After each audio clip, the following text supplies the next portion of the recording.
Welcome to Pagan Coffee Talk. If you enjoy our content, please consider donating and following our socials. We're talking today with Papa Onyx about his family tradition. All right. The idea that I have a history, in the pre-record, we started talking about history is moving forward. I agree with you. Lord Knight. History is moving forward. And, in the pre-record, you kind of just dropped the ball right in front of me. And unfortunately, you know me too well. If you drop the ball in front of me, I have to pick it up and run with it. And you put me on the spot, and we'll have this conversation later,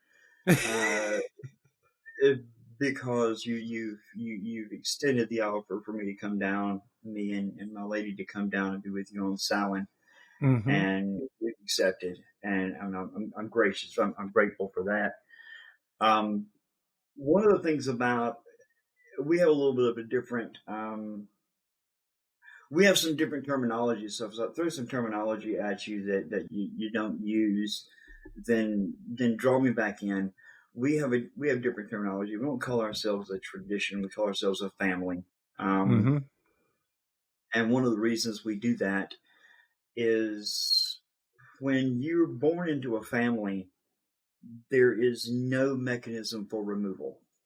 It seems that and especially today, more and more, if you're initiated into a tradition, there's a lot of politics. There's a lot of, I like this person, I don't like this person's done something that ticks off.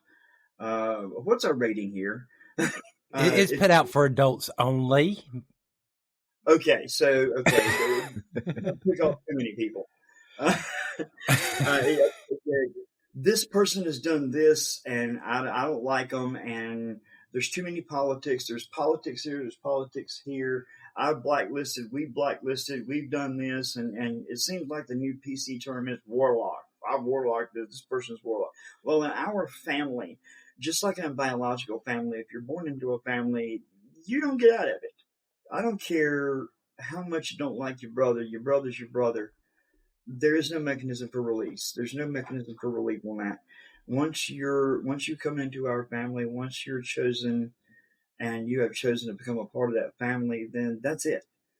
You don't get out. You can't get out. You may not be liked within the family. You might be the black sheep of the family, but you're still family. And those bonds don't change. Those commitments don't change. You might be reprimanded. The old saying, you might be pushed into the corner and fed with a slingshot, but you're still family, regardless. So we don't call it a tradition, we call it a family. Off on a side tangent, and people that know me know that I'm really, really good about that. Another thing we don't do is we don't go out looking. So we operate a little bit differently. We talk about ourselves as a family of the thrice denied, and I won't go into that. I've heard your talks quite often about there's things we don't talk about. Right. That's one of the things we don't talk about. We are a family of the thrice denied. Those who know, know. Those who don't know, don't need to know. Right. The other thing that we talk about is we don't take students. We may, members of our family may teach classes. And I guess if you would call it that, if we have a group of people in a classroom, I guess technically you could call those students, but that's not what we call students. We just don't take students. Another thing we don't do is, interestingly, a lot of people, when they do get to know us, they realize that we don't have specified rituals. We do, but there's very few of them. Very, very few of them. We also, another thing, and I was listening to several of I keep up with a lot of your broadcasts, a lot of your podcasts and everything. And one of them that touched very close to some things that we do and we believe. One of the podcasts I was on actually centered around where and how you came to the craft. touch very similar to some of the things that we in our family talk about. How you came from Christianity and understanding the underlying mystery of what God or the divine represents to you, or how God and the divine presents to you, is very central to a lot of the ways we look at things. Our family is actually not specifically or in straight actuality pagan or neo-pagan. There are different iterations that actually present in different ways. Each head of the family chooses how that iteration presents. So while this iteration led by me is presenting very specifically neo-pagan, another iteration might present neo-pagan-ish or pagan-esque, and it may look a little bit different. Each iteration, each head of the iteration, or each head of that family chooses to represent or to bring forward that mystery of that. Here we go. I'm trying to work around things that cannot be talked about while at the same time talking about them.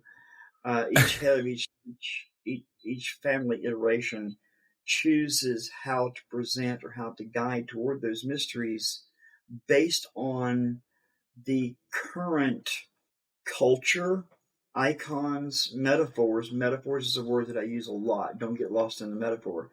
Each story is different to each person, and how that story presents and how they find themselves understanding or trying to understand something that is not understandable.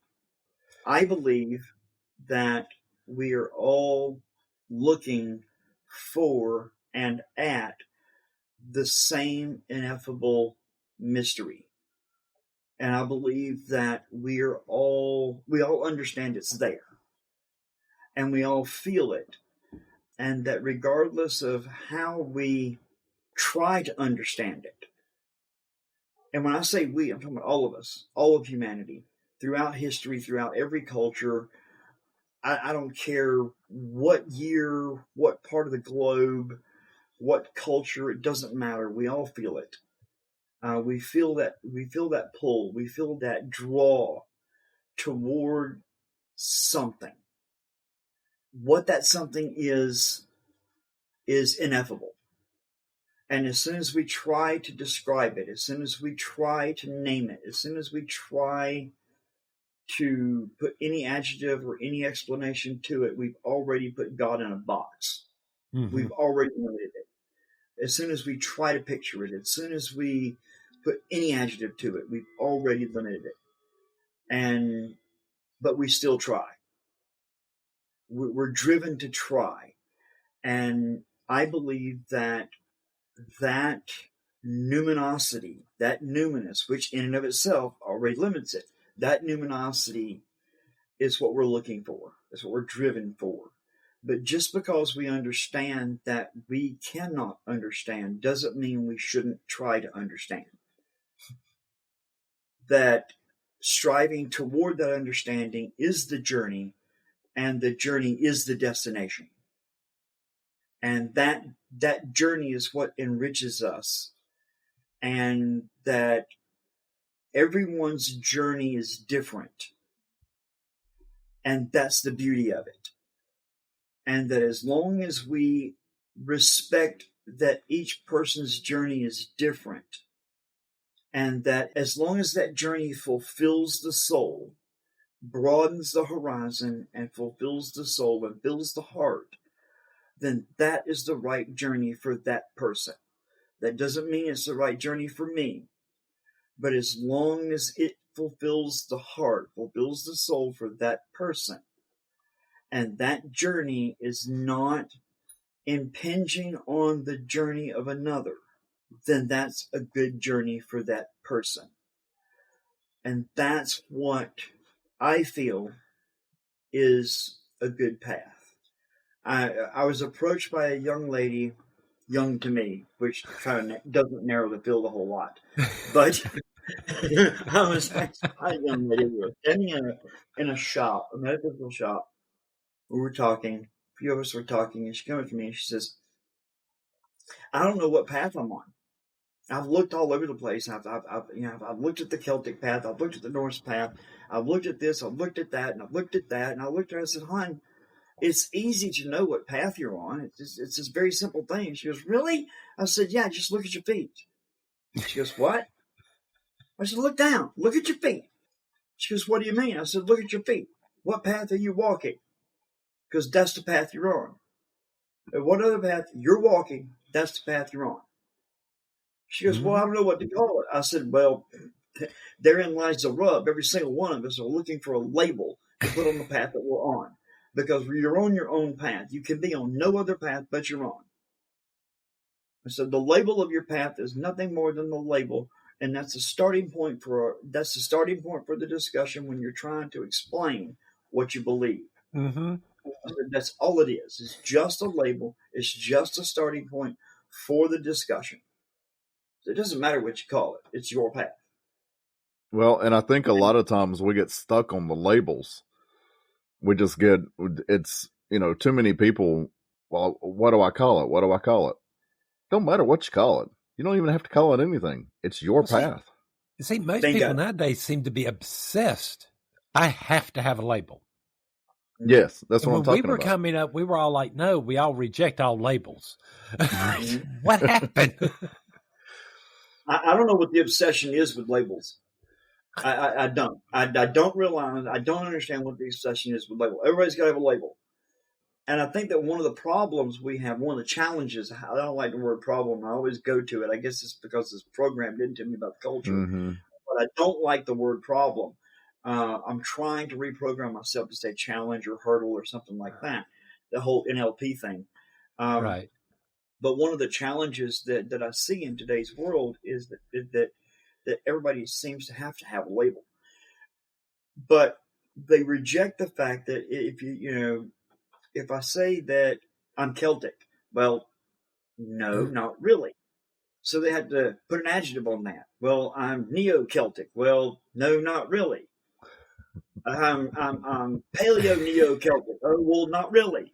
And Nope. no, well, not really. And then they start. That's why we've got 15 billion types of Celtics or 15 billion types of North. And you got no, just be you. Right. This old joke, in a world where you can be anything, be yourself. Exactly, yes. Unless you can be Batman. Always be Batman. Well, there was that song that came out, and it was "I'm Trying to Be Nobody Else But Me." That was real popular. Right. Yes. I'm sorry. That's what we're talking about.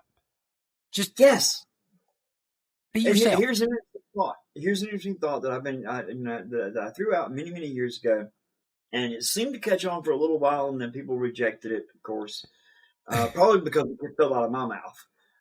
You know how that is. Who said that? Of course, it can't be true. Our spiritual path is unique. Everyone's spiritual path is unique, and we can only walk it ourselves.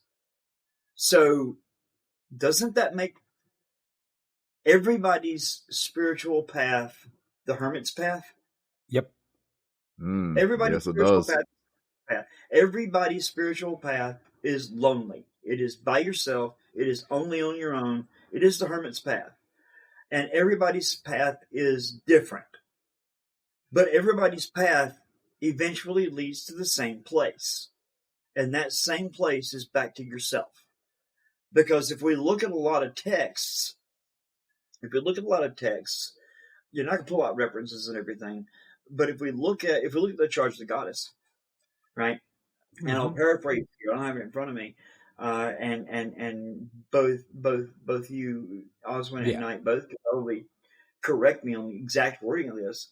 But the charge of the goddess says something to the effect of, know that you're seeking shall avail ye not unless you know the mystery that which you seek without you never find, but then exactly, yes. You look all over the place. It's not in the cupboard. It's not in your friend's eyes. It's not in your lover's Mm-hmm. arms. It's not in that circle. It's within. She's there. She's been there since the beginning, and she's there. She will be there at the end. And she's that which is attained at the end of desire. If you look in the Bible, there's plenty of references about the kingdom of heaven lies within. Even when we talk about a lot, and that's another thing that I get on my soapbox about. Everybody has this knee-jerk reaction to Christianity.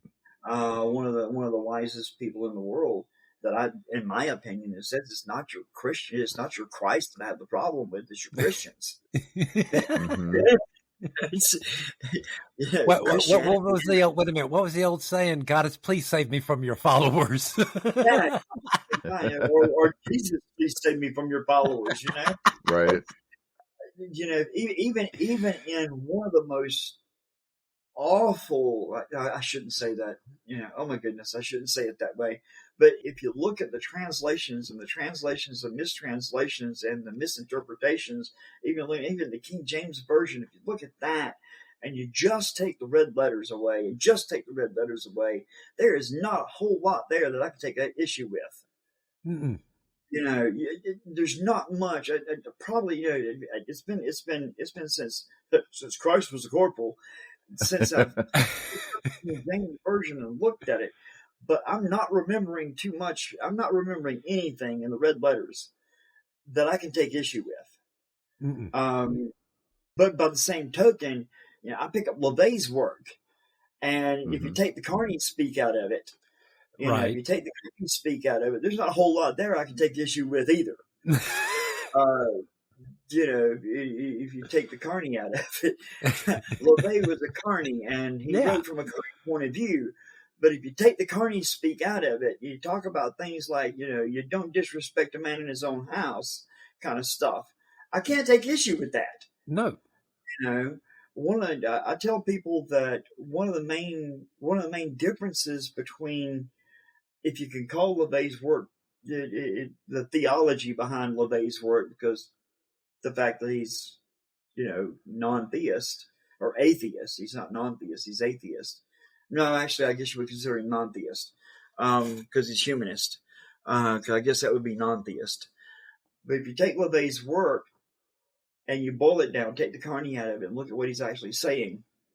For those out there, for listeners out there that I'm assuming most people who listen to Pagan Coffee Talk know who LaVey is, but just in case, Anton LaVey wrote the work that underpins the Church of Satan. If you take LaVey's work and you read it, and the reason I say the Carney is because Anton LaVey was a Carney, and a lot of his work is written from that perspective. So he's trying to get under the skin of people. He's intentionally writing from that point of view, especially in his early work. So if you take the Carney language out and you look at what he's saying, there's not a whole lot I can take issue with. I tell people that one of the major differences between the way I look at the world and the way he looks at the world is he is a non-theist and I am a theist. I believe that there is a divine and he believes there isn't. If you look at it from those two perspectives, there's not a whole lot of difference in the way he looks at the world and the way I look at the world. That's probably going to get me shot pretty hard. Well, I was going to ask, how has that shaped the way you present your family? I don't present my family. That's the entire point. My family does not publicly present. And there's a reason for that. A very definite reason for that. Because we feel that everybody's path is sacred.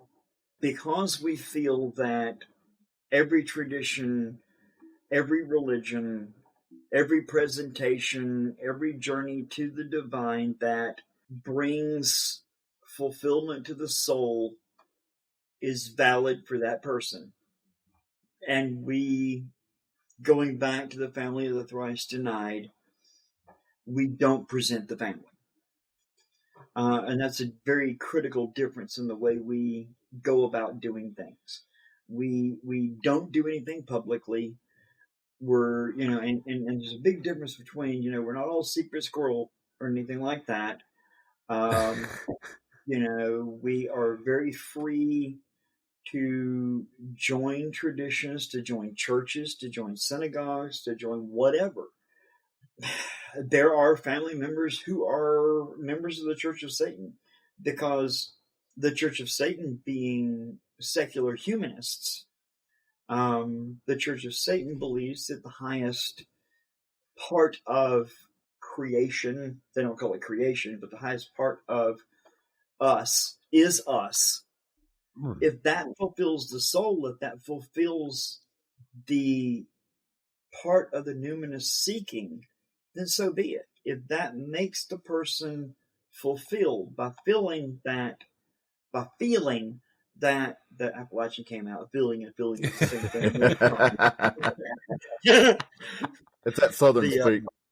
Yeah, you got to get the mountain out. You can take the boy out of the mountain, but you can't take the mountain out of the boy. Right.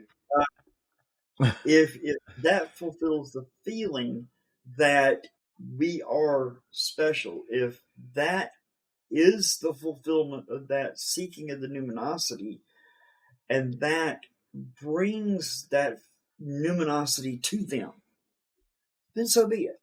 If that's where they are on their path, that is what brings that blossom of spirituality to that person, then so be it. Who am I to question that? If this person feels that they are more comfortable in their spirituality, and this may sound like a contradiction, but follow me on this. If this person feels that feeling that humanity is the pinnacle, and that is what makes them feel that numinosity, feeling like they are the epoch, they are the top. Humanity is the top. If that's what makes them feel special, and that's what individualizes themselves in that Maslow's hierarchy, then who am I to tell them any different? Let them. Mm-hmm.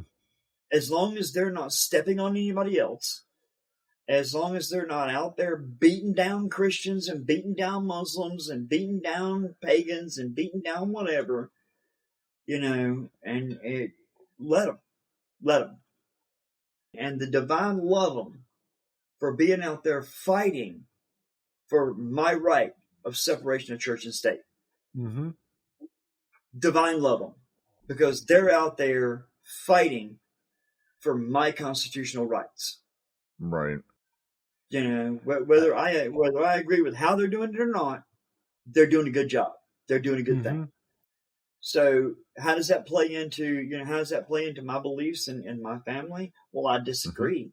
Mm-hmm. I disagree. I believe, I feel, I know that there is a divine presence. I grok, to use the science fiction term, dating myself here. I don't believe, I know. I grok, Right. But am I going to trash them for their belief that there isn't? No. Because I've met some LaVeyans that know that there is no divinity as steadfastly as I know there are. Right. That there is. And at the end of the day, I have to understand that neither one of us have any data to prove the other one wrong. Right.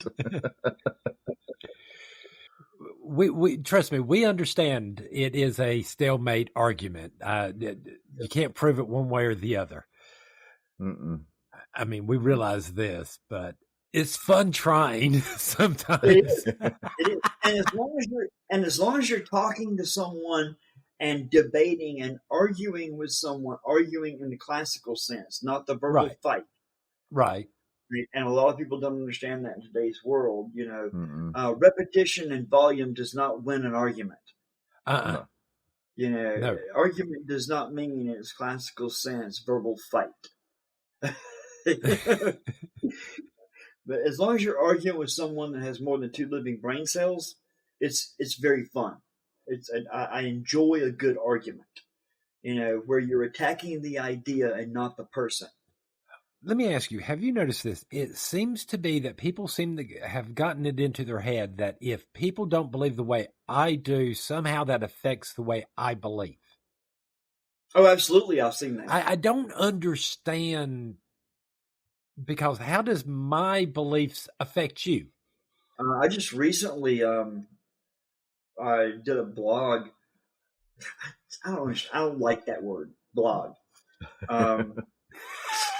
When I use it, I cringe on the inside. It's so But I just recently done a blog on logical fallacies and how they play out in neo-paganism on my site, Onyx Ponders. Might be very interesting if you're going to check. If you haven't checked it out, you probably have, but if you haven't checked it out, it's over on Onyx Ponders. And it talks about some of that, kind of touches on that tangentially. And, it talks about ad hominem attacks, it talks about straw man, it talks about no true Scotsman, it talks about a lot of logical fallacies. And what I did there is took the classical logical fallacies that a lot of us back in the day, when I was a young man, we studied logical fallacies and things, especially those of us that did debate classes and things like that, and rhetoric classes, did in high school. And then, of course, they moved it into university classes because, kids just weren't paying attention. And now kids in university are not paying attention either. But,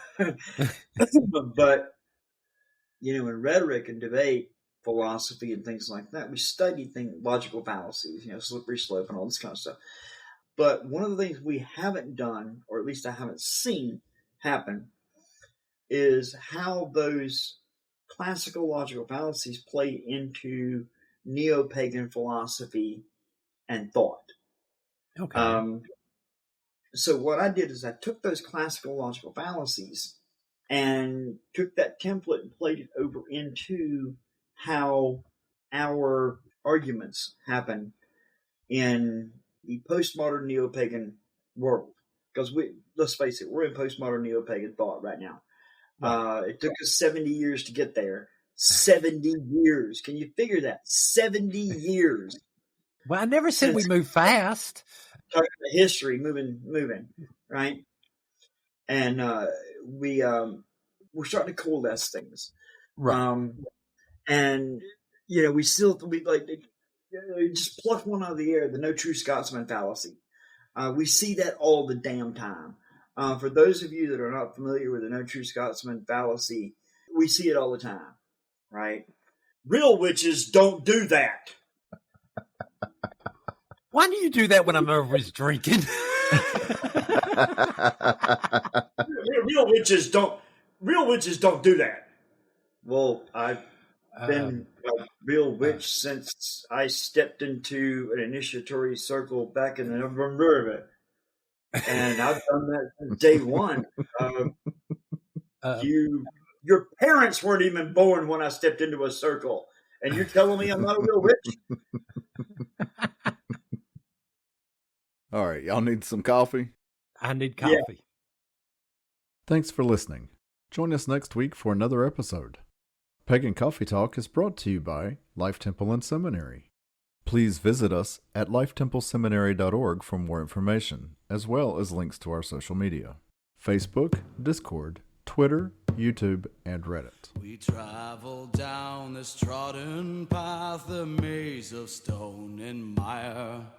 Just hold my hand as we pass by a sea of blazing pyres. And so it is the end of our days, so walk with me till morning breaks. And so it is the end of our days, so walk with me till morning